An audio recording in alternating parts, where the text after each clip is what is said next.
اهلا بكم. الدوري الامتع في شمال افريقيا، منافسه قويه ومنافسه محترمه بين كل الانديه وكل الفرق في الدوري المغربي. على الصداره هناك الجيش الملكي رقم واحد في الدوري المغربي دلوقتي ب 22 ماتش، عنده 47 بونت، فرق بونت واحد عن اقرب منافس ليه الوداد الرياضي البيضاوي. رغم الخساره في اخر ماتش امام حسنيه اغادير 2-1، رغم التقدم اساسا بهدف في الدقيقه 18 عن طريق حمزه اغمان. احب اقول لكم يا جدعان ان الجيش الملكي، للناس اللي ما تعرفوش، انا عن نفسي بحبه كانه نابولي العرب، فرقه بتقدم كره ممتعه للعين. احب اقول لكم يا جدعان ان الجيش الملكي احد اعرق انديه المغرب الشقيق، ما يقلش على الاطلاق من الوداد او الرجاء. فريق فاز بالدوري المغربي لك ان تتخيل 12 مره، و12 مره كاس العرش المغربي. رقم مش قليل يا جدعان، فرقه لها شعبيه كبيره في المغرب. يمكن عندنا احنا نعرف الوداد والرجاء للشعبيه الجارفه، بس احب اقول لكم ان الجيش الملكي فرقه محترمه بجد.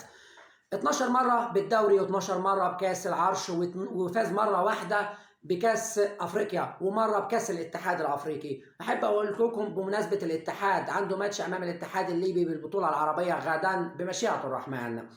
رقم 2 في الترتيب الوداد البيضاوي، وداد الأمة، وداد المقاومة، الشياطين الحمر، القلعة الحمراء. أكتر نادي في المغرب فاز ببطولة الدوري، 22 لقب و9 ألقاب كأس العرش و3 ألقاب دوري أبطال أفريقيا ومرة السوبر. وحدث ولا حرج عن أرقام الوداد الخرافية، فريق كبير وفريق عتيد وقوي وعنده استقرار إداري من قديم الزمن. عنده ماتش يوم الخميس امام اتحاد طنجة في كاس العرش في دور ال 16. الوداد الرياضي البيضاوي يا جدعان 22 ماتش، عنده 46 بونت الان.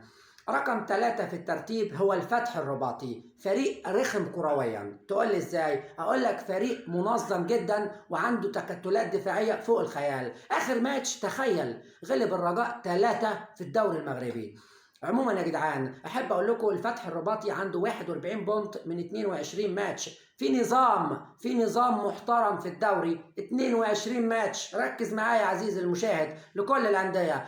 عموما يا جدعان عنده ماتش قوي وعتيد مع بطل السوبر الافريقي وكاس الكونفدراليه نهضه بركان. الفتح الرباطي فاز مرة بالدوري و6 مرات بكأس العرش، وفاز مرة بالكونفدرالية. رقم 4 أولمبيك اسفي، قيادة المصري طارق مصطفى، عنده ماتش أمام الدفاع الجديدي إن شاء الله يوم السبت في كأس العرش، فريق أنا بسميه الحصان الأسود. رقم 5 الغريب والعجيب، وبالبداية أحب أقول لك إن الكبير يمرض ولا يموت يا جدعان. الرجاء من 22 ماتش عنده 34 بونت يا جدعان. عموما الرجاء البيضاوي عنده ماتش امام الدفاع الجديدي، عنده ماتش امام حسنيه اغادير، عنده ماتش امام حسنيه اغادير يوم الخميس في كاس العرش. الرجاء البيضاوي الملقب بنادي الشعب العالمي، النسور الخضراء العالمي لانه اول نادي باختصار عربي وصل لكاس العالم للانديه للعالميه. فريق له شعبيه جارفه في المغرب الشقيق، فريق بيقدم كره من الكتاب، فريق محترم بكل ما تحمله الكلمه.